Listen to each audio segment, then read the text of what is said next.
Hey guys, Stephanie here, back with more movie chatter and a puppy. Today I have a special guest with me, and her name is Pema. She's one of my 4 miniature Dachshunds. She's a little girl, only about 8 pounds, and she's almost a year old, and I thought it was quite fitting to have her join me today to help me review Isle of Dogs, the new stop-motion animation film from Wes Anderson. Now, this is Wes Anderson's second stop-motion animation film. His first one was The Fantastic Mr. Fox, which I enjoyed quite a bit. But I can tell you, after seeing Isle of Dogs, he has absolutely perfected his stop-motion animation techniques. Every frame in this film has shot beautifully and flawlessly, and it's really just a visual treat. Especially if you're a fan of Japanese art, even though it's a bit of a crude adaptation at some points, it's beautiful. Now, for the storyline, we go to 20 years in the future in a fictitious town in Japan, where we meet the reigning family, the mayoral family, known as the Kobayashis, and we meet Mayor Kobayashi, who announces that because there is an outbreak of dog flu and snout fever, our poor little canine friends all must be deported to a location known as Trash Island. Now, the Kobayashis have made no qualms about letting everyone know that they are absolutely a cat family. They do not like our canine companions here. So right away, within the first 30 minutes of the film, we have our underlying satirical jabs at propaganda, fear-mongering, political agendas, xenophobia, genocide, you name it, it's in there. And we're only talking about the first 30 minutes. So the dogs get deported to Trash Island, off they go, and no humans come to see them. Until one day, the dogs notice a plane off in the distance, and the plane is sputtering and is obviously going to crash on Trash Island, and they find out that it is a 12-year-old boy who has stolen a plane because he's come there to search for his best friend, his dog Spots. Now, this little boy, named Atari, is the nephew of Mayor Kobayashi, so he has actually defied his family and left to go to find his dog Spots.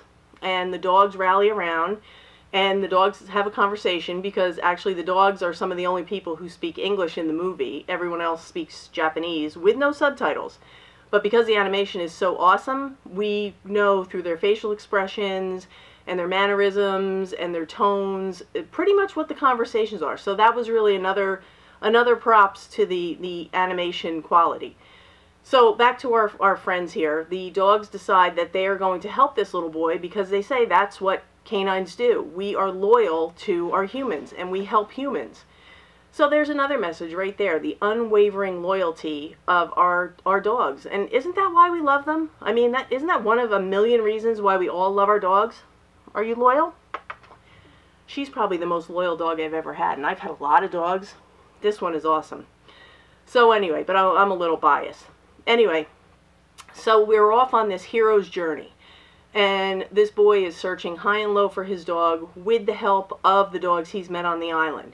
And then we have this underlying kind of dark, satirical message that's going on about the state of the world we're living in today. And really, I know this takes place in Japan, and it's caused a little bit of controversy, but I'm not going to get into that because I didn't see it. What I saw is that the things that are pointed out by Wes Anderson and are kind of poked fun at, are things that are applicable anywhere in our world today. So you have two choices. You can go and see this movie as a fun, well-animated hero's journey of a little boy looking for his dog with the help of a pack of dogs, or you can go in and you can dig a little deeper, and you can see that it really is sending out a message about the state of our world, and that's where the darkness comes in. It's a little dark. It's funny, but it's dark. So that's what I took away from it, and I can tell you that they really pack a lot of material into a 1 hour and 40-minute movies, because in about 10 minutes total, they will teach you how to prepare sushi, poison someone, take out a drone with only a slingshot, sail a boat that you've built yourself, and perform a kidney transplant. And that's just 10 minutes. So you can imagine how much fun the other 1 hour and 30 minutes is. And when I was walking out of the theater, I immediately thought to myself, you know what? this is a movie that I would turn around and go see again right away. And I am not a person who goes to the movies more than once to see the same film. But there is so much going on, and there are so many layers. This film is an onion. So you can just peel it back and peel it back and peel it back, and you will find something new every time. I think there's going to be great rewards in rewatching this film. So I say yes, everyone should go see the film Isle of Dogs, and definitely buy it when it comes out on Blu-ray, DVD, or whatever your format of choice is, because you will definitely want to watch it again and again. And I feel safe in saying that it is my favorite film so far in 2018, and I think by the end of the year, when they start to announce Oscar nominations, it's still going to be, if not my favorite film, in my top 3. So I definitely give it a thumbs up, and it's a go. So yeah, if you get a chance, go see it. And also, I want to thank Pema, who's almost now asleep, for joining me in this video. And if you enjoyed her appearance, please give her a thumbs up and leave her a comment, because she really appreciates it. And consider subscribing, because we plan to bring you more great content in the future.